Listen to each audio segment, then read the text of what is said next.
Welcome back, everybody, to Ravenstar's Witching Hour. I'm your host, Solaris BlueRaven, and I'm here with my special guest, Laura Magdalene Eisenhower. And what a pleasure it is to have you on, Laura. It's just a blessing. Oh, it's so great to be on. I'm really enjoying being here. Yeah, me too. It's great. And you were discussing a little bit about your high-profile lineage versus protection versus non-protection, so I'll let you elaborate a little bit more on that. Well, I avoided using this name, and I didn't really share it with a lot of my friends, and that probably didn't serve me sometimes because I felt just being a part of this family that it was such a huge catalyst for me, and it opened up my field, so greatly when I was a kid.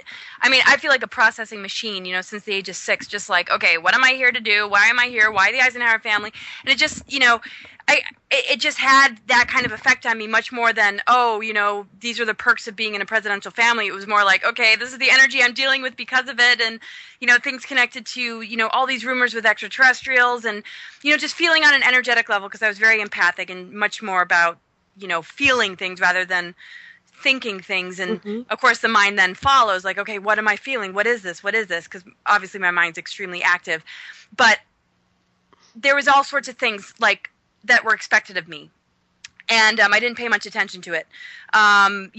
Maybe just what any mom and dad want to see their kid do, even though my parents weren't together, it was basically, one shred of it, just, not to fall off the deep end like I did and kind of like, birth myself out of the matrix and back, out the other side of the labyrinth and back, into the physical plane again. That they didn't understand. Nobody could understand. And because I was on that kind of path, it made me very vulnerable because it meant that I wasn't going to go down the timeline that was expected of me. And like I said, one aspect of that was just like any parent wants, your kid to be okay and to be successful. But there was a certain expectation that came along with being an Eisenhower that was a huge part of it, not just from family, but from the people that wanted me to go to Mars and from all these other things that I was starting to notice. Because the more free I was trying to become, the more attack and the more sort of threat there was, and just everything. It was like, one can look at it like if there's frequency fences in our DNA and they don't want us to ascend, imagine, and I know you understand this, when you're on a spiritual path, when you hit those walls and you're willing to go through them, you're not just sitting there in meditation in a lotus position having a fluffy spiritual time at all. It's way different. It's going into like really hellish territory and going into a place that, basically to me, it was like these stargates were clogged up with inorganic entities, very demonic energies. And when you start to move through that and you're actually moving through your own process of opening up your field and expanding your consciousness, there's all sorts of gatekeepers and there's all sorts of forces and beings and entities and humans that represent those beings and entities that do not want you to free yourself or to get out of the prison that, and I don't like to say that because then Prison Planet, people think I'm talking about Alex Jones stuff, but I mean, just what we've been born into. And what I like to say is it's like a zoo animal being born into captivity. It's not our natural habitat, but it's all we know. And it's only our deeper inner feelings and senses and intuition that help guide us out of it and back to where we belong. So I kept following that voice. And the more I followed it, the more, I just felt like, literally 20 years was really, really hard to survive. And then, that came from just energetically being an Eisenhower, but I realized, okay, well, maybe I need to use this name so that, people understand what I'm about, what I'm here to represent, what I'm here to speak about. Maybe I'll be taken more seriously because I certainly wasn't being taken seriously as Laura Mahan, and that was my stepdad's last name. So when I started, to allow people to understand, the Eisenhower connection, and, I almost resent having the name because everybody should be taken seriously, and this shouldn't be like something that helps me, but it's so be it. It has helped, but I use it to help others. That's where it really, really fires me up with my passion because, okay, great, it's helped me so much, but like, what's the real gift here? Oh my gosh, I can be a voice for this stuff. I can talk about abduction. I can talk about HARP. I can talk about chemtrails. I can talk about all these treaties and psychotronic weapons, everything that's on the list. And maybe, that'll help. And so on that level, it's helped me a little bit. And when I got away from the Mars recruiters and I got out the other side of this whole death rebirth journey of the labyrinth or whatever you want to call it,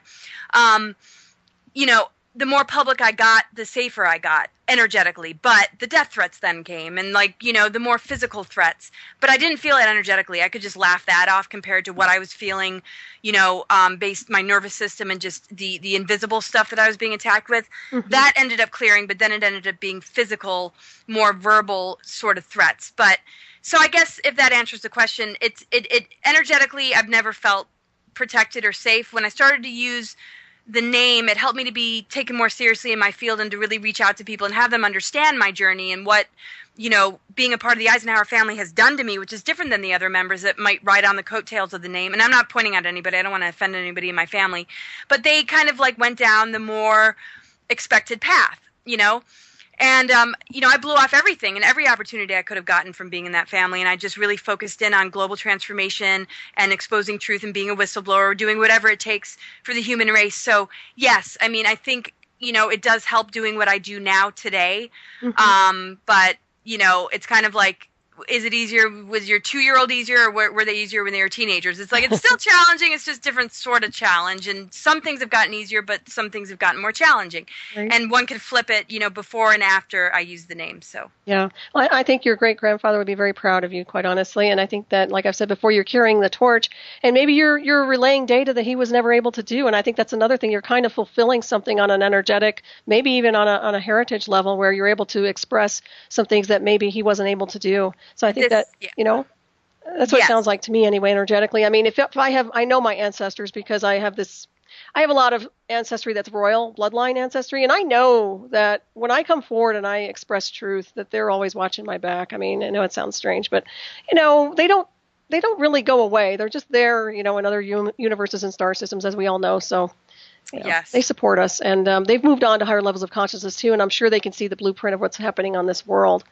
Definitely. Yeah. I so feel their support. And I actually, when I was a little kid, I just felt his presence visit me all the time. I'm like, why, what is this? And, I knew that we had some sort of alliance and just something in common. And yeah, we kind of handle it in two different ways, but there was so much he couldn't say. And I knew that he knew that I was the one in the family that was going to do it. Because, just looking at all my family members now, nobody speaks about UFOs. Nobody talks about ETs. I cannot have any of these conversations with anybody. And they're just like, what the heck is all this? And it's like a huge elephant in the room. I'm like, do you not see what the whistleblowers are saying? And it's not that I talk to each and every family member, but just the few times I've had a chance to talk to some, and I won't name any names. They're all really, nothing negative to say about them at all. But there have been psychics, that have said along the way, Eisenhower's with you. And they didn't even know I was related to him. They go, that's odd. What, do you like Ike or something? And I'm like, well, I happen to be related to him. They go, oh, okay, that's why. They're like, he walks right by your side. I'm like, oh my gosh. Wow, that's awesome. Yeah, I wouldn't be surprised at all, because the work, it's almost like you have a mission on this planet, if you ask me. It's a very powerful, I've always, associated with some kind of mission. And when I did my website, I think I actually had a mission page. This is the mission. And even ever since I was a little kid, I knew I had a mission. So in the worst of worst experiences or times, all I had to do was remind myself of that. I would just say to myself, it's just another day at the office. Don't take it too personally. Just keep on going, because if you start to take it too personally, you're going to fall apart. And like I said, of course, I fell apart a bunch of times. But, knowing that this was part of a larger mission always helped me get back on my feet and remember, to just stay strong, and that we've totally got this. We really do. It can look so terrible at times, but think about somebody in the hospital who the doctors say you'll never be able to walk again. That person can still walk. Many have. Mm-hmm. Maybe some can't, but, I don't believe in the word can't. So that's their belief that makes it that more solid. So the density of this human experience is majorly densified by the lower belief systems we have that, block our real potential. Mm-hmm. Absolutely. Yeah, they use words to define reality when, in fact, a lot of those words don't define anything. Yeah, they don't. And there's just, everything is based on mind control. And so, gosh, if we just could snip ourselves away from it, or just step back from it and just reprogram ourselves to really just serve our dreams, our visions, our passions, mm-hmm. and, just push the envelope in what we can achieve and what we can accomplish and what we can tap into and what we can manifest. It's like, we're home free when we can get to that point. It's just getting there, which is tough. And this whole ego thing is the tipping point. It's either in service to spirit, or it's, being led astray, and it's lost in the negative aspects and the duality of either being totally full of the self or completely powerless and totally in victimhood. Mm-hmm.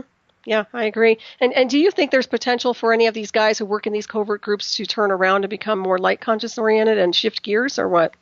I'm always going to hold out hope and light for that. And, and it's important just to always, maintain forgiveness and some level of understanding, and, to see the earth and just the whole of creation is just a big organism, just like our physical bodies, with all the different systems we have and different organs that are so diverse. They all have to work together. And, even if a part of our body's not in good health, we wouldn't want to give up on our liver, right? Or our heart if it's not doing good. And it's, if we can take away just the resentment of, I can't believe they're doing this to us, and we can start to see it more like, okay, well, it's our unconscious energy that's actually enabling it, because we're not empowered enough to, stand our own ground and be in a position of leadership ourselves. Well, we can't really point blame if we're not understanding what we need to step into. And of course, there's been a lot of manipulation, and it's understandable, that there's anger, because we are sort of born into all of this without having much of a chance to remember who we are. It's like the manipulations happen like immediately.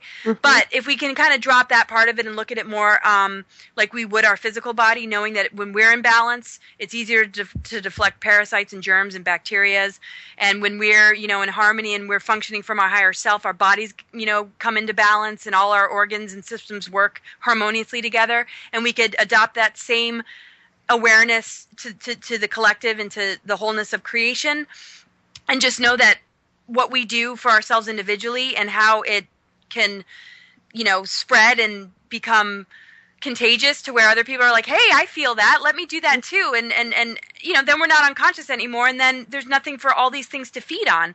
Right. And it's kind of like, this is what we see in nature when, as unnatural as it is to have artificial intelligence, there are things that feed on things that are out of balance. That's just a given. We see that every day in our physical lives. If our negative ego's running the show, we create disasters, we lose partners, we create catastrophe, even though for a while we were riding on, maybe something that kept us going, some false light that we followed, and like I said, if our masculine and feminine energies are out of balance, it's easy to manifest illness. So what are we dealing with on a macro level? The exact same thing.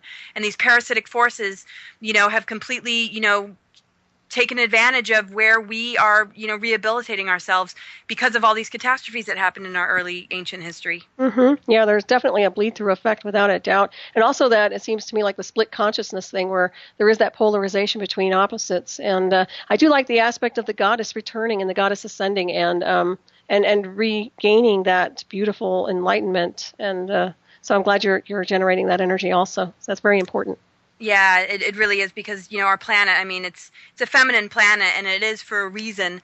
It's kind of like a holding tank to help us to rehabilitate, because the way that the races had to be seeded, the root races, which were different than how things were when we were on a higher dimensional Earth, was that we would go through this life, death, reincarnation stuff. And the goddess gives us the gift of the zodiac, gives us the gift of, the core of this planet, which is 13-dimensional star energy that is multidimensional. She fell into this planet, morphed into this physical planet to help us to return home. The whole planet is like, that's why it's an ascending planet, but it's also massively attacked because, first of all, the polarization of it being a feminine planet, but that creates the patriarchy, but our linking back to, the divine masculine or the Christ consciousness or whatever anybody wants to call it, brings things back into balance and reunites heaven and earth, and a lot of the myths spoke of this, the Arthurian legends and the Grail stuff is all about the restoration of the land through sacred union. And it doesn't matter the gender. It doesn't matter about having a spouse. It's about your internal balance and the alchemy that creates. Oh, absolutely. Yeah, the soul's kind of an androgynous design. So, yeah, it's male and female, really, when it boils down to it. But, do you think this planet's going through a type of bardo right now, or do you think it's, at what level do you think this planet is navigating? Like currently? Yeah, like, is it going through a death cycle or a rebirth cycle, or what would you say? Where do you think it's at right now? Well, I almost see it, I like to think in terms of the collective and everything, sort of happening for one and for all, but I more see this on an individual level now. I mean, I think we're in a major crisis here in this density that we're in, seeing the skies getting sprayed, our food getting poisoned, Fukushima. There's no end in sight to that. And so I think that holds a heavy density, and that in and of itself, it's kind of like a death cycle, and it's a phantom earth energy that is bifurcating away from our expansion into higher earth energies. If we're either in denial, we have our head in the sand, or we respond with fear and we keep ourselves sort of locked in this reaction mode without understanding that it also can be a major catalyst to our expansion and our recognition of the fact that all it really represents is something trying to have power over us. So let's not give it to them. You know, let's get pissed off, but after that, use that fire to be the fire of your passion and your creative juices and your ability to transmute and the ability to, you know, really use that fire for the benefit, not for the detriment. And so, you know, well, a lot of people speak of bifurcation, and what exactly is that going to look like? It's more sort of like a lucid dreamer. You know, we're dealing with a landscape that's very metaphorical. A lot of stuff is propaganda and very much about sinking our vibration. That's why there's false flags.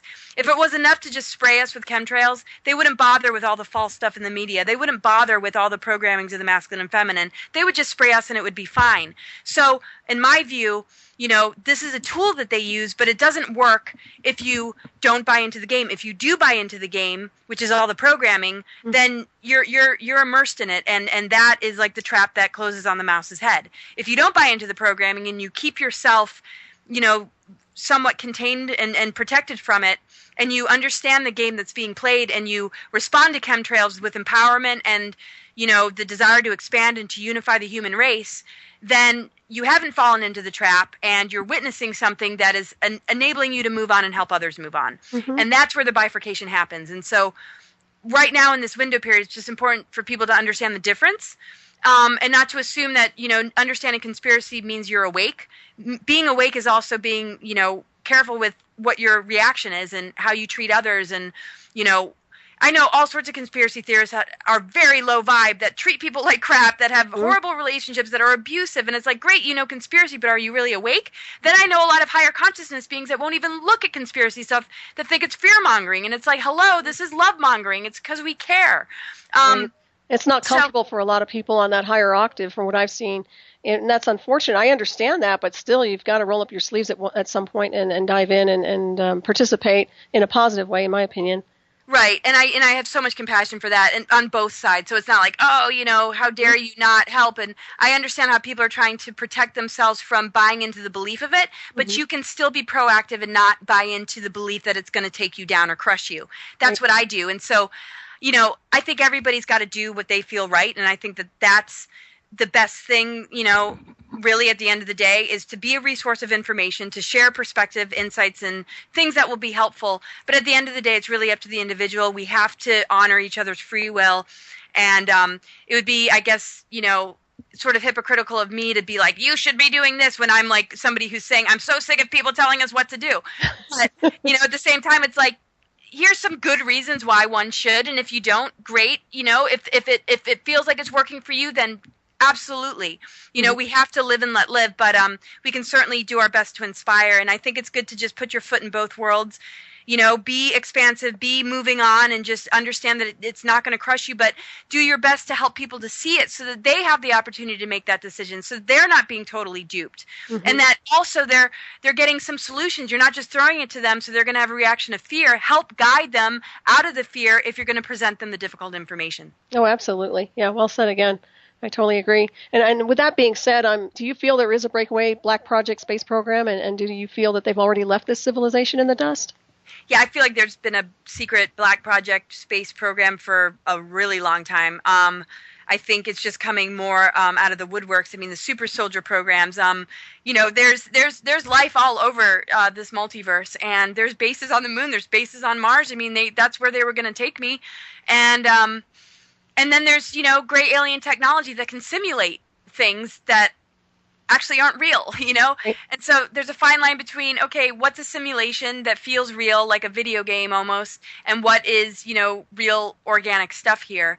And that's the difficult part. And people like Andrew Bashaga that were in Project Pegasus that my story sort of links to, he teleported and time traveled, and other whistleblowers are stepping forward and saying, that gray alien technology, they can simulate realities. So he's not even sure he went to Mars at this point. Right. But there is a secret space program for sure, and it's Black Ops, and they've got their hands on some major technology. They can age regress. They can do things that are so mind blowing. They oh my gosh. And with that being said, I mean, we all know that there is a black space program, but do you think that maybe that's why this planet is being neglected deliberately, is because they're already kind of terraformed elsewhere, and what's left here they don't seem to care about?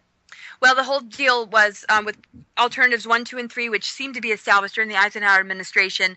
They were set up, and it was part of some agreement with the Zetas, I believe, that had to do with, in the event of catastrophe, the human genome needs to be protected. Well, that sounds great. If you're going to say that to a bunch of government people that are out for our good, they're going to probably say, yeah, that's not a bad idea. It's called patriotic programming. Patriotic programming takes very well-intentioned people and starts to steer them in a direction of something that doesn't really serve us. So what does that mean? They created underground bases and off-planet colonies. They refurbished some things on these planets that are ruins of what used to be there, too, because there used to be life on Mars. And so the ones that are privy to what these agendas are all about don't tell the ones that they want to assist them what's really going on. That's what compartmentalism is. That's why people like Phil Schneider helped create these underground bases, and all of a sudden realized what he was doing, started to speak out, and then he got killed for it. Most people are being told, this is to help the human race. This is for the good. This is what my partner was told when he was trying to get us to Mars. This is what they probably told Ike when, they were setting him up with these treaties. Or, I wasn't there. I don't know exactly how it went down. But yeah, it's to go off planet or into underground bases while they, depopulate or create genocide. There's two controlling factions here on Earth, the Black Suns and the Sons of Belial, the Luciferians and the Satanists. And I don't see Lucifer as all bad. There was a big rebellion though, and kind of like the remnants of that is not good, but the original energy is. To a certain degree when everything was in its wholeness. So it's not really about the characters anymore, and everybody's got their own association with them. And that's what we need to do, is find our own archetypal harmony and understand we're made of all of it. But there has been and is still an attempt to either turn this into a complete and total control and domination, prison planet, or wipe out most of the population in order to reseed it again. And these are the two competing factions. I understand both of those agendas, actually. And I understand the revenge and the rage and the anger, but I don't understand it on a level of taking it this far and not finding a better solution, right. I agree. Yeah, there has to be accountability. And with that, by universal law, I think they're in violation, quite honestly. Absolutely in violation. Yeah. And the thing is, it's understandable with some of the things that happened, based on some of the stories that I've heard from the some of these groups. There is a shred of me that does understand why these agendas have been set up. But when you're purposely creating overpopulation for the purpose of enslavement, not so that, these souls are being born and, there's just a lot of us.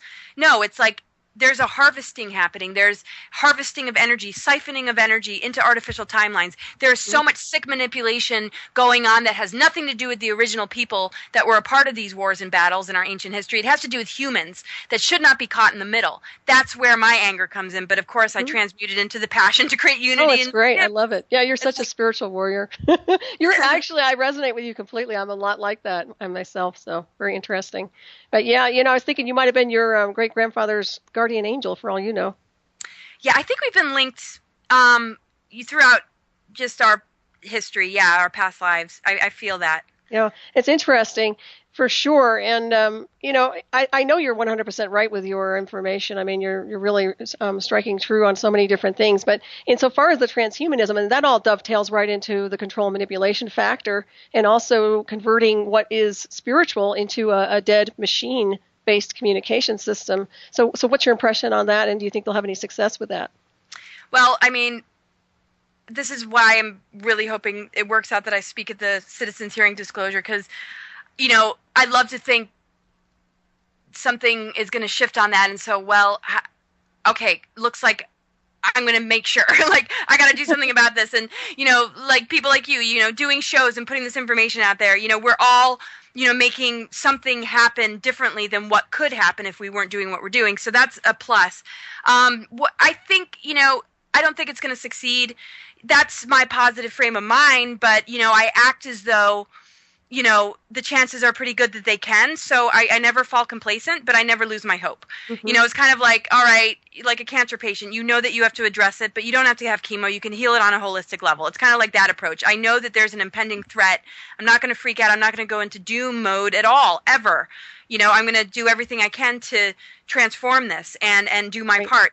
But I do feel that everything that we're seeing with geoengineering and these superstorms and the false flag of war and 9/11 is all set up to create a scenario where ET races, particularly the Greys, are going to come in and they're going to introduce this technology that's been hidden, that they've been using to manipulate timelines. And they're going to say, hey, here's the solution. We've got the technologies to clean up the planet. We're here to help. Mm-hmm. And it's just going to pull people right into the trap. Mm-hmm. And basically, those with the scientific breakthroughs and solutions very often are the ones that created the problem. Mm-hmm. That's why, the leaders with the war on terror with 9/11 are a perfect example. So it's important that we just educate ourselves as best as possible to understand these different diverse races and groups, what their intentions are, and to, really have discernment and to know the difference, because there are going to be some that are here to help, obviously. And it's going to be easy to tell the difference, but for some, when it's presented through disclosure or through governments, that's when they're going to be duped. Mm-hmm. So we need to get rid of the middleman and start to look at the people that are having real contact experience, that really know the stuff, and, bypass all these others that have something to gain from it, and that's why they're a part of this or that agenda. We need neutral parties that are saying, this is what it is, this is what it looks like, this is what this represents, without any biasness, and understand what's happening, because we're going to have, there's already technologies that can cure cancer. There's already technologies that can cure the radiation. Mm-hmm. If we work with sound frequency and color and the things that the higher, more benevolent races or our higher future selves have their hands on, we totally got this. There's motherships. The Venus ships are all over the planet. They couldn't help in the government system, but they never abandon us. There's a lot of benevolent forces here. So it's like the immune system. Mm-hmm. But then the transhuman agenda, to me, is like the artificial life support system of the human body, the human species. Mm-hmm. So we either take the route of the immune system and the more holistic approach, or we go on the artificial life support system and we're zombies being run by a machine. Right. And so that looks like a solution, but it's not, and people every day are taking that solution with their health. So those are the people we need to worry about, the ones that blindly trust. Mm-hmm. But those that are more holistic, those that are more sensitive, those that are more in touch with their intuition are going to know the difference and are going to be able to stand up when it's time to help humanity understand the difference. That's why I think the transhuman agenda will fail. But the good technologies that are in harmony with nature will succeed, because more of those beings will be promoted and funded and empowered and given a voice. Yeah, absolutely. And, I call it an imitation life support, because that's exactly what it is. It's a false, it's really just such a false reality, and on so many different levels. I'm very much aware of what they do with that crap, and I can't stand it. But anyways, yeah, I think it's cause and effect. And you're right. Everything is based on frequency and healing, and we can heal anything through sound and frequency. And another thing comes to mind, with all of this, and I'm kind of I'm a spiritual warrior, so when something attacks me, I counterattack, and I know maybe that's not the best thing to do, but for me, I would say I like solutions to the equation, and I like, I don't know, I keep seeing the array system falling down, and I don't know what your impression is of that at all, or if it's even something that you feel as a collective. I think I said this earlier, but to me it almost feels like action needs to be taken, and that means altering timelines on a higher consciousness level by those of us who are capable of navigating, and I don't know what your impression is of that. Well, impression is on what part that you said one word that in the beginning of the question? Well, basically, it's my take that those of us who are empowered enough to navigate on those higher levels have access to be able to alter a timeline to a point where we can affect a positive change opposed to what they're trying to do to destroy. Yeah, totally. And I love what you said. Counterattack, exactly. I would say to the Marjokers, I'm like, you don't understand. You're creating a monster here. I'm like, you really think, first of all, they didn't scare me at all. And it's like, everything that they were doing was just making me stronger and making me remember my mission and oh my gosh, finally, I wanted a showdown. It's bring me to and I remember as a kid, bring me to the most evil people on the planet so I can deal with them, and I said, use me too to bring balance back. Just use me in whatever way you need. So I've allowed myself in a way to surrender to the adventure that I think, we sign up for it before we come, but we can make declarations just to remind ourselves, which I did. And yeah, I love what you shared and I know that you're made of this too. We absolutely can. And when I refused the Mars thing, I knew that, it was a timeline that would have been a lot more solidified if I had gone.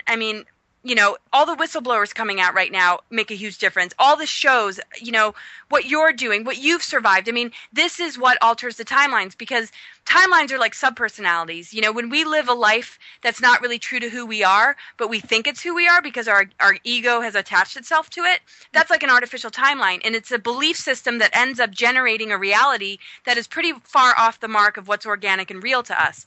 And the same thing on a macro level, except, they use, through the media and through religion and governments and false flags in the news, they use this, and of course, Kundalini energy and sexual energy, they siphon this energy and they harvest this energy, and then it fuels these technologies to have control over nature and to keep this, going. And so anytime we pull away from it, we come into alignment with, the organic ascension timeline, and that's always there. Nothing can destroy it. Nothing is more powerful than spirit, and one could call it the divine plan or whatever. I don't think it's much of a plan. I think nature self-corrects and is wild, and but it's also ordered like the web of life, but it has to kind of act as things go. It doesn't have I don't think this has been a real plan. I think it's kind of like, okay, keep self-correcting, keep, modifying, keep working with this. Just like when we live our lives, yeah, there's destiny, but what's destiny? Destiny is being in alignment with your truth. And everything that's on that path is your destiny. When you're not on your path or in your truth, your destiny is that you'll fall and you'll get back again to what is real. Mm-hmm. And that's, to me, what we're dealing with. Even if we were to divert ourselves or go on a detour and experience an artificial timeline, it expires. It's something that can't maintain itself unless we fully sell ourselves to it and become soulless and become completely disconnected. And so many of us, I don't see myself getting any less sensitive. If anything, I'm just as triggered. I'm just as filled with fire and passion as ever. So I don't feel I'm getting dumbed down at all. No, so not at all. People gotta watch themselves. If you start to because there's lithium and there's all sorts of stuff getting sprayed, and I keep thinking, are they spraying people with, I don't care about chemtrails, some sort of substance? Because, but this is the thing. All of that expires. Spirit doesn't. And so whatever needs to play out is going to play out. So even the worst case scenario, because I know people get really bent out of shape with some of this information, and I like to sometimes say worst case scenario just to clear that and just be comfortable with the worst case. We're still okay because those things expire. They don't have a life force that can run on its own for very long if the soul has an inkling within itself to wake up and notice that something's not right. And once you locate that spark, everything changes, and then all of a sudden, it starts to grow, it starts to blossom like a seed, and it becomes, over time, it takes on a life of its own. It just needs sunlight and water, which is our own attention and our own nurturing of it. Mm-hmm. I like to say, if you devote yourself to it, that's all that it takes. You don't have to do it perfectly. You don't have to be perfect. A divinity path has nothing to do with perfection. It has to do with being genuine, being authentic, being real, falling down on your face, getting back up again. That's the Fool card. It's the Zero card. The closest to God's source is the Fool because it doesn't need to apologize. It doesn't need to be perfect. It doesn't need to follow some dogma or religion to be close to God. It just knows that if it falls down, it gets back up again, and it's all the wiser. Mm-hmm. And so even if we get majorly diverted, as long as we stay in touch with ourselves, we'll get all the right triggers and urgencies and feelings like this isn't right, that we need, and also all the crises we could possibly want or need to help wake us up. Mm-hmm. I think crisis and adversity is the greatest blessing ever, and if people can shift their perspective, they'll gain from what we're going through right now. Oh, absolutely. It's a wake-up call. And of course, the cells and the atoms resonate with universal harmonics. So that, once again, we go back to the same ocean, to source. I mean, in the end of ends, in the illusion of time, we'll go home. And I think that's really important. And I always run that energy too, because I always trust the universe. That's the only time I let go of the wheel is when I let my higher self just let go and just trust source, then everything works out accordingly. But yeah, to give your power to these mechanisms and these artificial machines, and they're just empty. I mean, there's no soul, there's no spirit involved, and maybe it is just a learning lesson for everybody. But at the same time, it's time for us to stand up and be counted. And I'm glad you're doing that, and I certainly am. So yeah. Yeah, and it's too much is at stake right now, and it's like, why not pay attention and just at least educate yourself. I mean, even Mm-hmm. if it just turns you off, just look into it, for God's sake. I mean, there's nothing that you're going to look into that you're not going to find some kind of expert opinion when it comes to chemtrails and geoengineering, and GMO labels are everywhere. I mean, Mm-hmm. it's at a point where, it's staring people right in the face, and I can understand the denial. and how painful it is to have everything, kind of break down to need to be rebuilt again. But I think it's the most liberating, awesome thing ever. But I think, it's different because people like you and me who maybe didn't pay attention in school, this is like, yes, I knew that I was onto something, whereas people that like completely immersed themselves in it and got the degrees and followed the American dream and got that corporate job and made their family happy, they're like, what the F? They don't want to, face this stuff. But it's easy for people like you and me. It's like, finally, people are starting to pay attention. Yeah, it's adding up. It's really interesting. When I was a little kid, my first day of kindergarten, I got in the car, my mom picked me up, and I said, that's it, Mom, I'm quitting. And I knew I was in trouble then. But I was so not into school. I loved music and science, but I was really, I could see the matrix of that whole prison, and the illusion of, Totally, me too. Was not resonating with it at all. But yeah, I think that we do come here with a purpose on many different levels with our Divine Ascension blueprint, and I guess it's rocking and rolling and in motion now, huh? Yeah, we totally knew what we came into, and that's the thing. We can be shocked all we want, but we wouldn't. I mean, we wouldn't be creating the synchronicities that we are. We wouldn't be, connecting with the familiar souls that we're connecting with, and having it all kind of come together and make sense if this wasn't something that we have been working for a long time, that has been prearranged, that we're completely aware of what we're stepping into, and we're just moving away from that temporary amnesia. But once we start to really wake up, then it's like, it's all downhill from there, because it really does come naturally. Once you drop the stuff that you're attached to that doesn't serve you at all, and you just really connect to, what counts and what's natural and what's real, it's really no effort from that point forward. You just got to show up and be yourself, but you have to figure out who the self is first. Oh, exactly. Yeah, I totally agree with that. Yeah, that's so awesome to talk to you tonight. And also, you also have a wonderful show called Awaken the Dream, right? Yes, that's Tuesday. My partner does Monday night at 6 to 7. He does an essential oil radio show, which is really, helpful because it's, earth medicine, and it's just high concentration of, these different plants. And I've used them. I thought I was coming down with like more gallons. I'd been on the road. I ate the worst food, and I was like breaking out. I mean, it was just weird. And it wasn't like major more gallons or whatever. I mean, it could have been limes. I was Googling everything. It just said no, not to go into fear about it. And then, I took some oregano oil for a week and totally cleared the symptoms. But, I mean, I was noticing things that people were blogging about and talking about that, like, could, potentially be something like that. And every time I use oils for something as severe as some of those things that we read about, it really does take care of it. So I didn't mean to give a huge spiel about that. I don't know why that came up. I think that's great, yeah. But for anybody who's dealing with wacky symptoms and things connected to chemtrails or the food you're eating, get really into essential oils. It really, really, really does help. So he does that show just to give great tips and information. And then we do Tuesday nights at 6, him and I with a guest for 2 hours. And then Wednesday nights at 6, it's him and I, just an hour, just him and I talking about whatever is relevant for us. Oh, that's awesome. Yeah, I love it. Yeah, I'm a firm believer in essential oils also. Do you make your own? He does blends. I used to work with herbs and make tinctures and, lots of teas, but I never, really got into the oils. So, but we have, a lot of doTERRA and Young Living, which are therapeutic grade. And, but I'd love to, make our own eventually. Oh, but the therapeutic grade's really important because you can ingest it, and they're just great. I've got a whole bunch right next to me right here right now. Excellent. Yeah. Have you tried the gem elixirs? Mm-hmm. Oh, I love those. I used to take those all the time, and I haven't in a long, long time, but I really, really like those. Those are great, yeah.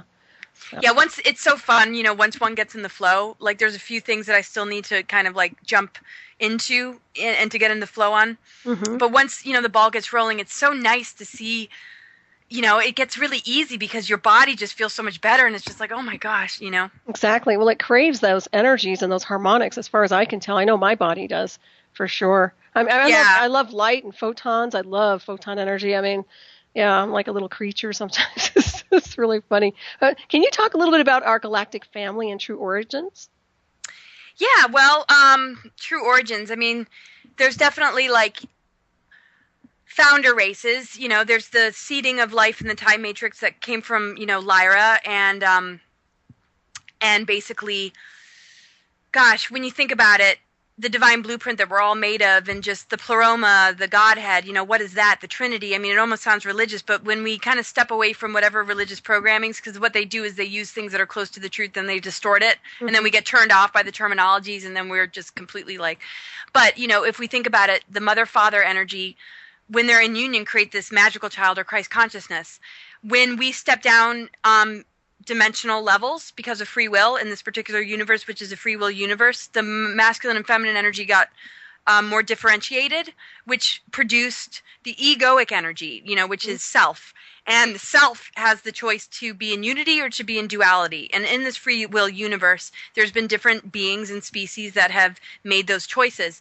The first 3 founder races were much more in the unity and much more an emanation of the dreaming creator energy. We hear about the Shiva Shakti, the Brahma, and, all the, the creator, the destroyer. And, this is sort of like in a more metaphorical sort of creative dreaming sort of way. And much more about kind of the recycling of energy, but not like the destruction of races or like the misuse of free will. Mm-hmm. And when that started to happen because of the masculine and feminine becoming more split, the Luciferian energy that seemed to come out of it incarnated through the reptilian lines. And it was just, one has to look at it as a portion of it, because there's a lot of fallen angelics and a lot of fallen races, even Thoth and, Michael and all these archangels and all these so-called ascended masters have also, dealt with this sort of thing. And then we can, start to see that there's fragmentations of them, some that have been sort of brought into, the dark shadow side of the self. Mm-hmm. And the light side still remains, but it's our job to understand that our origins are based on archetypal imprints that we inherited, just like we inherit biological stuff from our biological parents. Mm-hmm. Like, oh, my mom used to raise her voice, so therefore I might raise my voice. But I do have the free will choice to say, hey, I don't like that, I'm going to change that, or, take it on and even make it worse. And so when we're dealing with, founder races and just sort of like everything more in harmony, and these reptilian races that were, working with humanity and looking over humanity, eventually there ended up being a competition with that in this free will universe. And of course, in a free will universe, it's inevitable. Some people think it's a huge error and mistake, like the Gnostics, and that's great. I love Gnosticism, but I don't see where it could be called an error if it's a free will universe. Of course, we're going to see what duality is like. Of course, there's going to be all sorts of curiosity and divergence and this sort of thing happening. Mm-hmm. But it got out of control, and the service to self, I guess you could say, ended up being the intention of some of these races. And so they attacked Lyra, killed millions of them, and what ended up happening is there was a new seeding of a race called the Oraphim, which are holding DNA from the energy matrix of the pleroma of the Godhead. And that's where the races of Atlantis and Lemuria came from, and also the Grail lines and the angelic humans. And in rebellion to that, because they held a higher DNA potential, which meant that they could have the power of, I guess you could say, the creator, mm-hmm. They rebelled because they realized that they didn't have that. And because they attacked these the Lyra system, it was almost like they were paying the price. Mm-hmm. But they didn't realize, or they do know, they have the opportunity to incarnate into those higher lines, but they ended up choosing rebellion instead, and ended up, after Atlantis and Lemuria sank, putting a technology in place called the Nephilim reversal grid, which does a reverse spin on our Merkaba. Mm. And it's like what's keeping us stuck and what's keeping us in disease and all this. It's a rebellion. And gosh, I'm not really explaining this very well, but the whole point is the founder races ended up bringing in a diversion, and the first of the founder races to fall were the Seraphim, and the Seraphim are the reptilian energies that are connected with the Luciferian agenda and the reptilian agenda, which is based on the rebellion. And along the way, this higher race was seeded, and the Anunnaki was created in the intention of destroying them. Mm-hmm. And that's why we're all under attack. So when we think about the Anunnaki, they're not all bad. There's good and not so good factions. Mm-hmm. But it does mean, those who came from the heavens. And so one could say, okay, the Watchers or the Archons. Archons mean ruler. And so basically what we're dealing with on the largest of scale is that everything started off in harmony and in unity. And because of free will, things ended up splitting, and sort of the egoic service to self mentality came in and wanted control over humans and was in competition with God's source. And in response to that, a higher race was created. And in response to that, the Anunnaki was created to destroy them. All this ended up getting stepped down to the point of, planets exploding, which became the asteroid belt, Tiamat and Maldek, which are part of the asteroid belt. And actually, all the archetypes we see in the zodiac and all the archetypes we see in the tarot deck are all the fragmented aspects of the original Trinity. So when we work with the tarot and we work with astrology, we're basically learning about all these different fragmented aspects of ourselves. And when we unify them and integrate them, all the good, all the not so good, and we embrace all of it, our light and our dark, we're actually restoring our inner Trinity, which ends up, as above, so below, but also as below, so above. We end up sorting out these archetypal inheritances that we have taken on. And instead of waiting for them to sort it out, we take it upon ourselves, knowing that we're the inheritors. So it's like I said, with our biological parents, we can either, enable and continue what was passed down to us based on what we were exposed to, or we can take it to a higher level. And we're being asked as a human race to not blame, but to hold ourselves responsible and to do the energy work within, knowing we're made of all these different creative forces, and to come into alignment so that we can stop the duality or stop the war that's happening. I explain that so terribly. I do slideshows and PowerPoints that have it all mapped out like really, really well, but I know it kind of goes over people's head, but I think you probably totally understand what I'm saying about all these fragments. Right. It's almost like a soul retrieval, too, when you're pulling all those little fragments in and recalibrating everything, it seems like, anyway.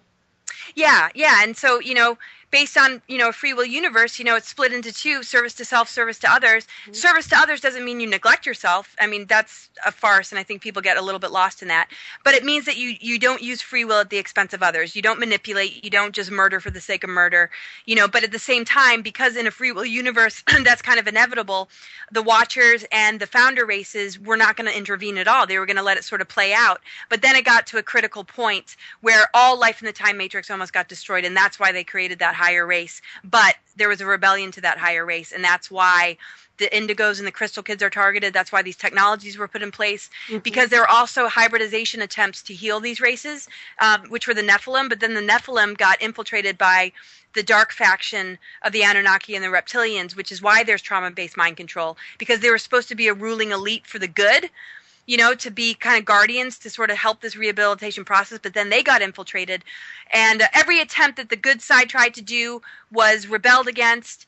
And at this point, we got to embrace the light and dark and understand, like, okay, we hold both forces within us. What side are we more than likely on? And if we're on one side, embrace the other side. Embrace the other side of the coin and find some sort of way to come to grips with both good and bad, light and dark, and create resolution, because there's a lot of resentment, because of the planets that blew up, and there were a lot of displaced beings that lost their home planet.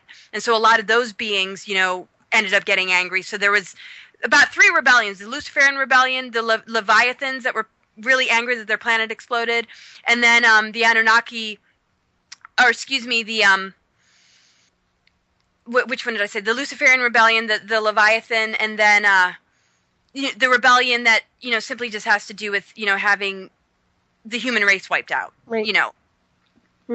And I've heard also that there are, depending on frequency, at some point in the continuum, now these, either the ones who don't have any connection to source and choose a different path or reality will break off, and a separate universe will be created that will be for them, and then the higher overtones, the higher celestial beings, will navigate in another universe. Have you heard anything like that?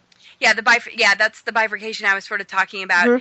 And a lot of people describe it, differently. I was reading a lot of the Hidden Hand material, which I think some of it rings true, that, this harvesting that's been taking place, that the darkness on the planet, the negative polarity, people were contracted to keep that negative polarity going. For us to be able to remember who we are, we almost had to see who we're not. And there's some light beings that took on the evil role for a specific reason. And of course, there's some that just are the evil role and they don't know anything different, and they can't really be changed or altered. They're just demonics that are just completely cut off, and they're just sort of a byproduct, like archons. They're inorganic. They're just, kind of a different thing. But the whole deal with that was that around this window period, there would be a negative 4th density planet for the dark beings to work off their negative karma, and that there would be a higher planet, higher fourth density planet for all those that have graduated and are now, moving up the ladder, I guess you could say, of vibrational energy closer and closer to source, that would then go into fifth dimension. Now, from what I've heard from people that I think have the top-notch information, like Lisa Renee, the 5D timeline has been completely and totally hijacked. Mm-hmm. That's not even available anymore. So not quite sure what that looks like for us. I do understand I've gotten a lot of weird mail from people, from the Giza pyramid, where the particular Stargate is, that they if they damage that one, the 12th Stargate, then yeah, okay, that's the hijacking, and people have confirmed that they've done this. Mm-hmm. But because we're multidimensional, we can bypass this. And you just said it not too long ago, that the navigation of beings like us and others who kind of know this and aren't limited by any bit of news as far as like, oh, we're doomed because there is no duality. There is no such thing. Not when you're dealing with spirit, that mm-hmm. we'll work ourselves around anything. Oh, yeah. We'll punch a hole right through it. Yeah. Happy to do so. Yeah. Without a doubt. And can you believe we're almost ready to wrap this up? It's unbelievable here. But I think I have one more question, and then we'll get ready to wrap it up soon. It's been such a pleasure to have you on tonight, Laura. It's incredible. I hope to have you back. It's awesome. I'd love to come back. And yeah. Thank you. And I know, everybody's kind of got to take these answers with a grain of salt. It's kind of like archaeology. There's always gray areas, trying to put the pieces together. We just, do our best with our intuition to put the dots together. But of course, I'm all about free thinking. Just let this trigger you to do research or find out, the answers yourself. But I've studied this for years and years and years. And in my presentations, I feel like I've gotten pretty darn close. But mm-hmm. it's a tough one to articulate. Oh, absolutely. And it's very complex. I mean, we're dealing with multidimensional consciousness in so many different forms. And this is the fast track for everybody. So yeah, and there's an archive so they can check it again. But and so far as the military-industrial complex goes, what do you feel is the real beast behind the machine controlling that false matrix?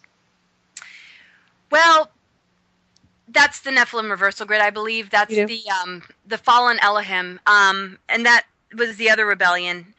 There's so many. I mean, we're all individuals. We all have our own stuff to rebel against. But when you kind of narrow it down as far as like the big differentiations of groups, I would say that the military-industrial complex relates mostly to the fallen Elohim, which ended up joining in the Luciferian rebellion. It was all about the time when Atlantis sank, and the Nephilim reversal grid is headquartered in. Its headquarters are in below Stonehenge, actually.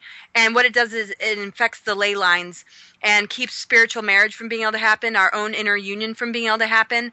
And so this led to the whole kind of war machine of the Nazis, the Zionists, and these the shadow government, totally in secrecy, kind of like playing with the human race and putting pawns out there as leaders in order to make the human race believe that we are at war, that there was some sort of constitution and just fight for our freedoms. And most everything in our history has been a facade, because mm-hmm. underneath it all is really what I believe the military-industrial complex to be.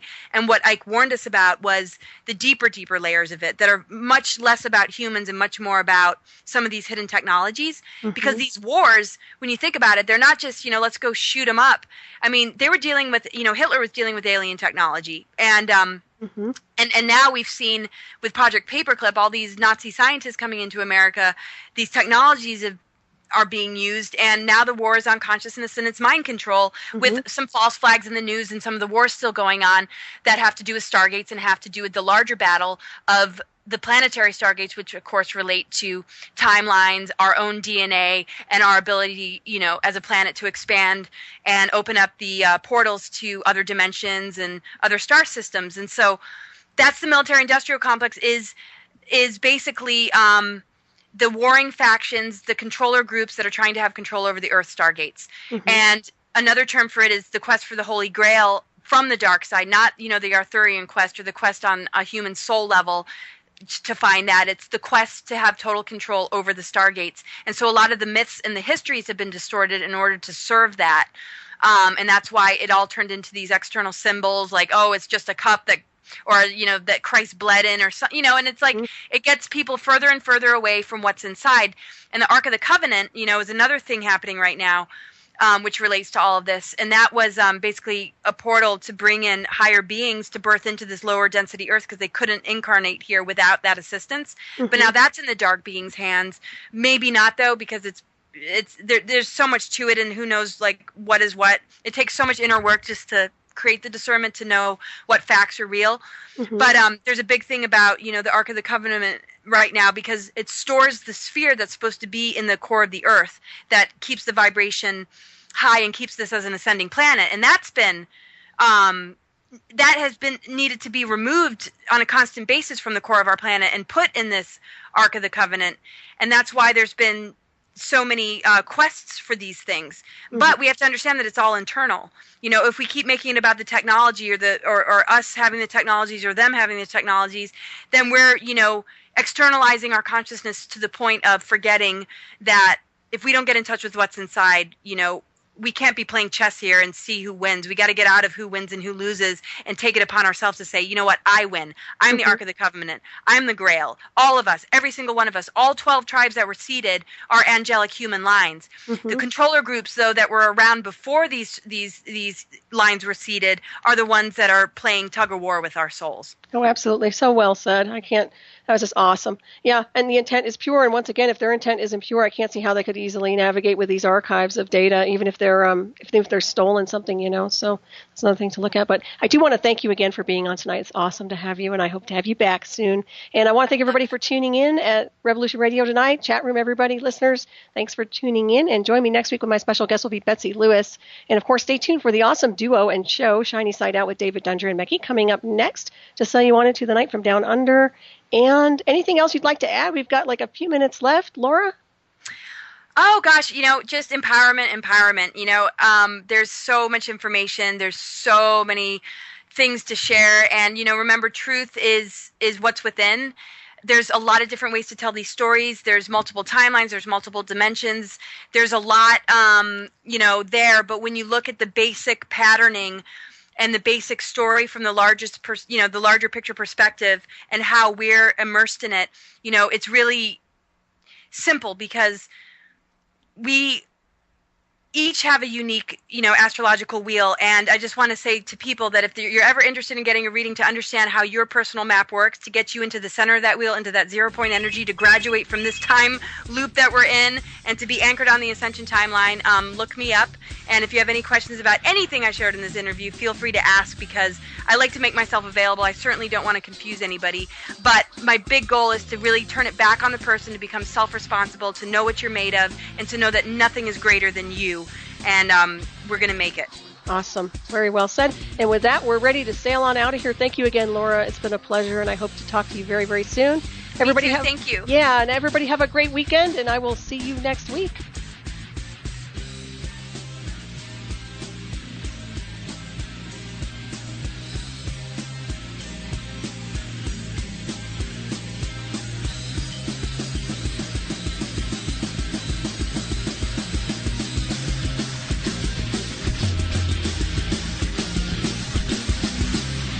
Listening to Revolution Radio.